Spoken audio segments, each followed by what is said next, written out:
Hello and welcome back to my channel English Basics and I'm your online tutor Nikatunnisa।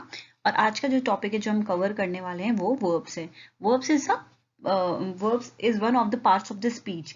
वो parts of speech जो मैंने आपको बताए थे जिनका लिंक आपको डिस्क्रिप्शन बॉक्स में मिल जाएगा, उसकी एक कैटेगरी है वर्ब्स। तो आज हम टाइप्स ऑफ वर्ब्स और उनके यूजेस जो है उसको डिस्कस करेंगे। Okay, let's begin with it. First of all, let's start with the meaning of verb. Verb है क्या चीज? A word that expresses an act, occurrence or mode of being. तो एक verb जो होता है वो word होता है जो आपको बताता है कि क्या काम हो रहा है। ठीक है, जैसे डूइंग वर्ड जिसको हम बोलते हैं। अब वो काम आपका फिजिकल भी हो सकता है, मेंटल भी हो सकता है, या तो फिर ये हो सकता है स्टेट ऑफ बीइंग कि हाँ कोई चीज मौजूद है, इसको भी डिस्कस कर सकता है। तो वो वर्ड्स जो होते हैं वो वर्ब्स होते हैं। तो यहाँ पे डेफिनेशंस हैं, शॉर्ट डेफिनेशंस वर्ब्स की। I'll read out for you. A word that expresses an act, occurrence or mode of being. Verbs can express physical action. देखिए यहाँ पे मैं बोलता आपको physical action हो सकता है। Example, play, dive. Mental actions. Example, think, guess. और state of being. Example, exist, am. A word uses to describe an action. जो वर्ड होता है वो किसी भी एक्शन, स्टेट या अक्यूरेंस को डिस्क्राइब करता है, उस वर्ड को हम वर्ड बोलते हैं। So a word used to describe an action, state और occurrence and forming the main part of the predicate of a sentence, that word is known as verb. Now let's get to know the examples. Here are few examples. Rajat eats his dinner quickly. तो रजत ने क्या किया? खाया। Yeats तो इसका action show कर रहा है। We went to the garden. हम गार्डन गए। तो हमने गार्डन का क्या किया? हम गए वहां पे। तो ये हमारा एक्शन शो कर रहा है। You write neatly in your notebook. आप बहुत सफाई से लिखते हो अपने नोटबुक में। तो आप क्या काम कर रहे हो यहाँ पे? राइटिंग कर रहे हो, लिख रहे हो। तो वो आपका वर्ब हुआ, ये जो वर्ड है right. They thought about all the questions in the competition. यहाँ पे जो थॉट है ये आपका मेंटल एक्शन आ गया है। तो आप क्या कर रहे हो? सोच रहे हो। तो ये भी आपका वर्ब है। They thought about all the questions in the competition. These are the few examples of verb. ये जो रेड से आपके हाईलाइट हुए हैं ये सारे वर्ड्स जो हैं वो वर्ब हैं, जो कि हर सेंटेंस में आपको एक्शन शो कर रहे हैं किसी भी चीज का। Now let's have a view over the types of verbs. तो कितने types of verbs यहाँ पे शो कर रखे हैं? यहाँ पे 5 types of verbs शो कर रखे हैं। फर्स्ट आपका आता है मेन वर्ब, सेकंड आता है transitive verb, third is intransitive verb, fourth is linking verb and fifth is phrasal verb. ये टाइप्स ऑफ वर्ब्स हैं। तो हम वन बाय वन इनको डिस्कस करेंगे विद एग्जांपल्स अपने आगे की वीडियो में। और ये वीडियो बहुत शॉर्ट होने वाली है, तो आई होप कि आपको अच्छे से सब कुछ समझ में आ जाएगा। और अगर इन केस आपको कुछ समझ में नहीं आता है, आपके पास कोई क्वेश्चन होता है, तो आप कमेंट बॉक्स में मुझको कमेंट करके पूछ सकते हो। एंड ऑल्सो आप, आई होप आपने नोटबुक मेंटेन की होगी, नहीं की हो तो प्लीज कर लीजिए। और लास्ट में जो मैं आपको क्वेश्चन देती हूँ उसको जरूर किया कीजिए। So the first one we have main verbs. Main verbs कौन से वर्ब्स होते हैं? The main verbs is the action word of the main clause that the subject completes. तो एक्शन वर्ड्स जो होते हैं क्लॉज में, तो वो मेन वर्ब्स जो होते हैं वो एक्शन वर्ड्स होते हैं मेन क्लॉज में। और उस सेंटेंस में जो आपका सब्जेक्ट होता है वो उस मेन वर्ब को कंप्लीट करता है। मेन वर्ब्स और lexical verbs are the action words in a sentence. और मेन वर्ब्स को हम लेक्सिकल वर्ब्स भी बोलते हैं इन अ सेंटेंस। मेन और इंडिपेंडेंट क्लॉज, तो मेन क्लॉज या इंडिपेंडेंट क्लॉज जो होता है उसके अंदर जो एक्शन वर्ड होता है उसको हम मेन वर्ब बोलते हैं। और जो सब्जेक्ट होता है उस सेंटेंस में वो उस मेन वर्ब को कंप्लीट करता है। यहाँ पे आप एग्जाम्पल देखिए। The man quenched the fire.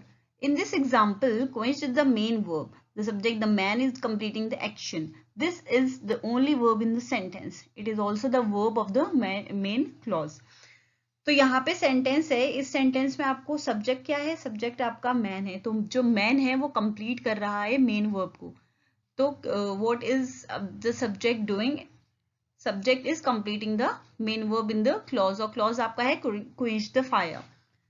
तो यहाँ पे देखिए क्वेंच जो है वो मेन वर्ब है हमारा, the man quench the fire. So the next one we have is transitive verbs. What is a transitive verbs? A word that takes an object is called a transitive verb. It is characterised by having और containing a direct object. तो जो main verb हो, इसमें जो verb होता है वो आपको किसी भी ऑब्जेक्ट से रिलेटेड ही होता है, ऑब्जेक्ट के साथ होता है।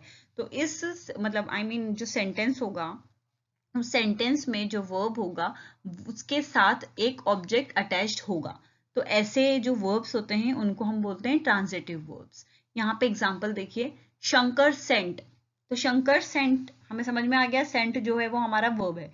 मगर शंकर ने क्या भेजा, तो इसमें पूरा आएगा आपका Shankar sent a post card. जब तक आप अ पोस्ट कार्ड नहीं लगाओगे तो आपको ये पूरी बात समझ में नहीं आएगी।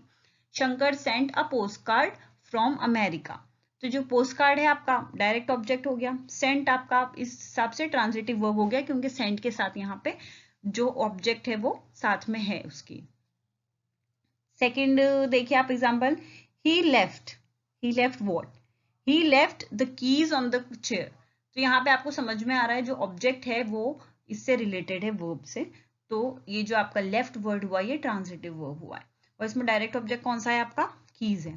Please buy me what, please buy me a piano. तो यहाँ पियानो जो है आपका डायरेक्ट ऑब्जेक्ट हो गया, बाय आपका ट्रांजिटिव वर्ब हो गया। सो इस जो ट्रांजिटिव वर्ब है वो ऐसा वर्ड होता है जिसके साथ आपका एक ऑब्जेक्ट अटैच रहता है सेंटेंस में। So that verb is known as transitive verb. आगे बढ़ने से पहले मैं आपको फिर से रिक्वेस्ट करूंगी कि प्लीज मेरा चैनल सब्सक्राइब कीजिए, और आपको अगर आपके फ्रेंड्स हैं या आपके घर में कोई भी ऐसा है जो इंग्लिश सीखना चाहता हो, उसके बेसिक सीखना चाहता हो, तो प्लीज उससे भी सब्सक्राइब कराइए और शेयर कीजिए मेरी वीडियोस को। और कोई भी सजेशन हो आप देना चाहते हो या कोई भी क्वेश्चन हो तो आप कमेंट बॉक्स में ज़रूर कमेंट कीजिए। बस आप प्लीज़ सब्सक्राइब कीजिए और मुझे सपोर्ट कीजिए ताकि मैं और वीडियोस बनाऊं और वीडियोस अपलोड करूं, इसी तरह से आपकी हेल्प करूं। आपका सब्सक्रिप्शन मुझे थोड़ा मोटिवेशन देगा वीडियोस बनाने के लिए। So please subscribe and thank you so much for watching my video. तो next that we have is intransitive verbs. अभी हमने इससे पहले ट्रांजिटिव वर्ब्स पढ़ा था, अब ये हमारा नेक्स्ट आ गया इंट्रांजिटिव वर्ब्स।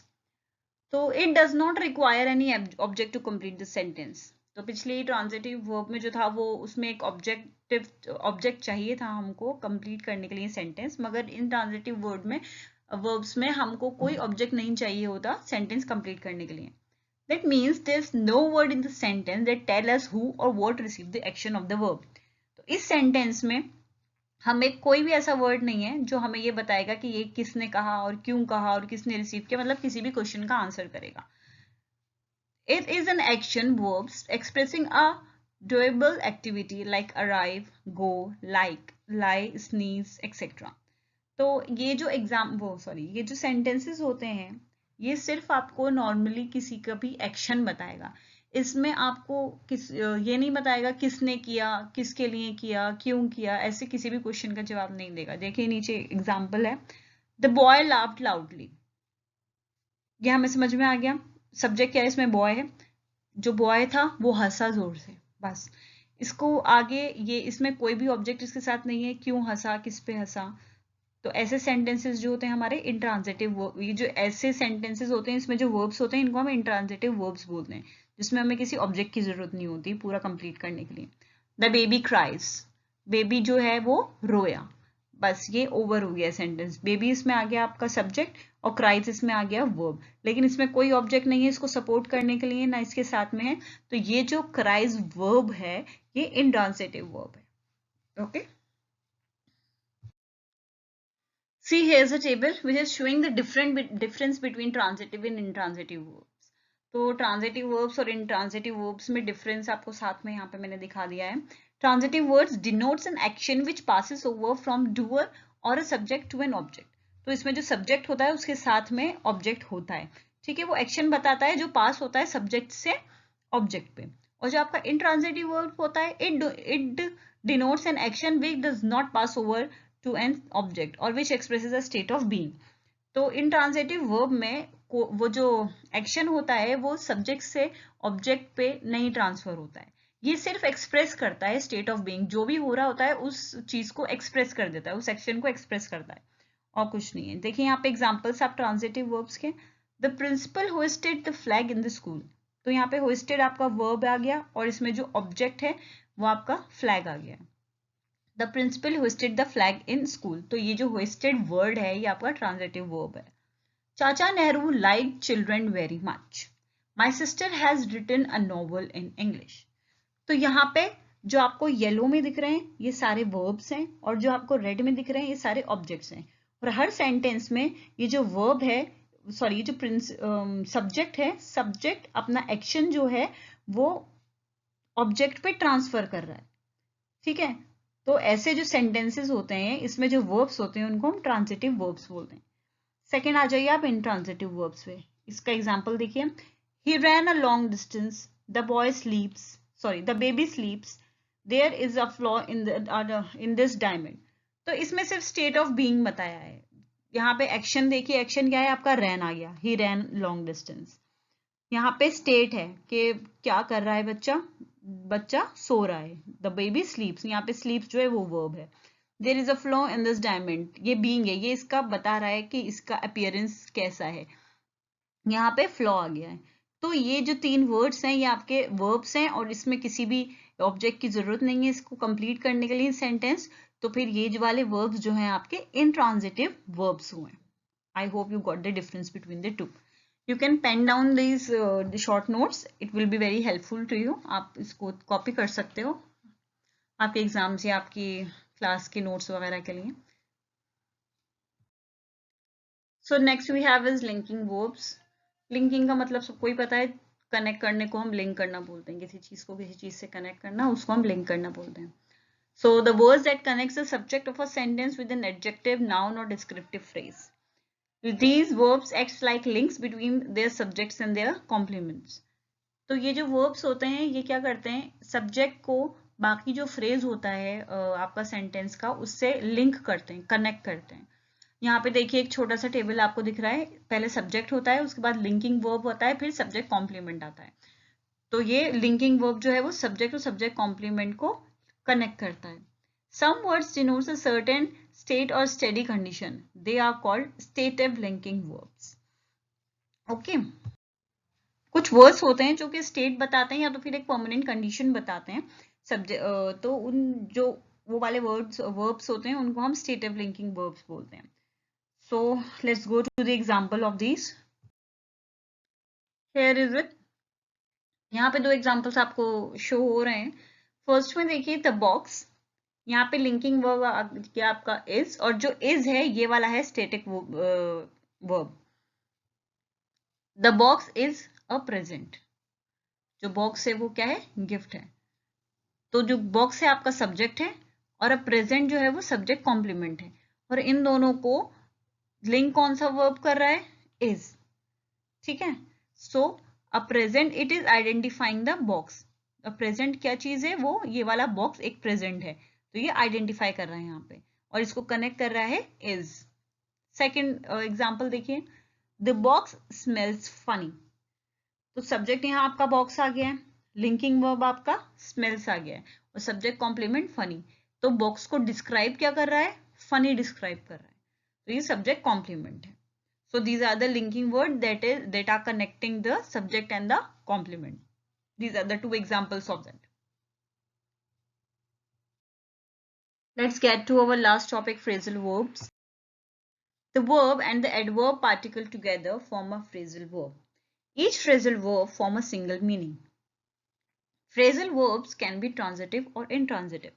तो जो phrasal verb होता है उसमें verb और adverb दोनों मिलके एक phrasal verb बनता है, और जो जब दोनों मिल जाते हैं तो उनका मीनिंग अलग अलग नहीं, उनका एक ही मीनिंग, सिंगल मीनिंग निकल के आता है।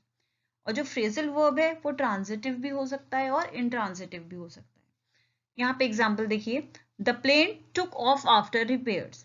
तो टुक ऑफ में क्या है आपका, टुक आपका वर्ब है, ऑफ आपका एडवर्ब है, तो ये वर्ब और एडवर्ब एक साथ आके एक फ्रेजल वर्ब बन गए, दैट इज टुक ऑफ।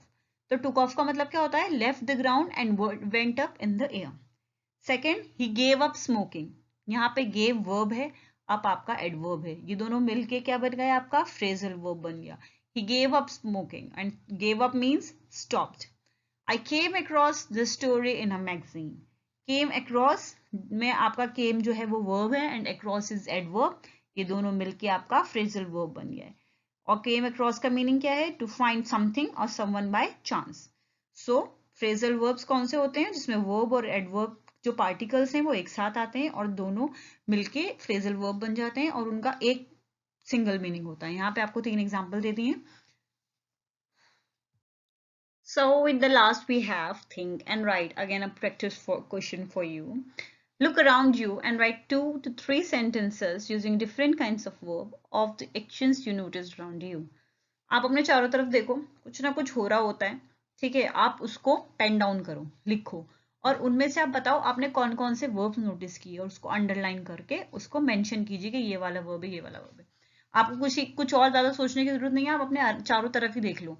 घर में क्या हो रहा है, आपके ब्रदर सिस्टर्स क्या कर रहे हैं, आप क्या कर रहे हो, ये सब चीजें आप अपने अराउंड में ही चारों तरफ देखिए कि क्या क्या एक्शंस हो रहे हैं, उन्हीं को नोटिस कीजिए, उन्हीं को लिखिए और उसमें से आप मुझे बताइए कि कौन कौन से वर्ब्स जो हैं आपके सेंटेंसेस में आ रहे हैं। ठीक है, यहाँ पे 5 काइंड्स ऑफ वर्ब्स जो हैं आप कोशिश कीजिए कि सारे कवर कर लें। Thank you for watching my video. Please subscribe my channel, अपने फ्रेंड से भी शेयर कीजिए, उनसे भी सब्सक्राइब कराइए और जो प्रैक्टिस क्वेश्चन है उनको जरूर कीजिए। अपने घर में जितने लोग हैं सबसे सब्सक्राइब करा दीजिए और सबको लेके बैठा कीजिए एक साथ। क्वारंटाइन टाइम है, आप लोग साथ में टाइम भी स्पेंड कीजिए, साथ में इंग्लिश भी सीखिए। And take care everybody, good bye and I will be back soon. Just keep on supporting me. Bye bye.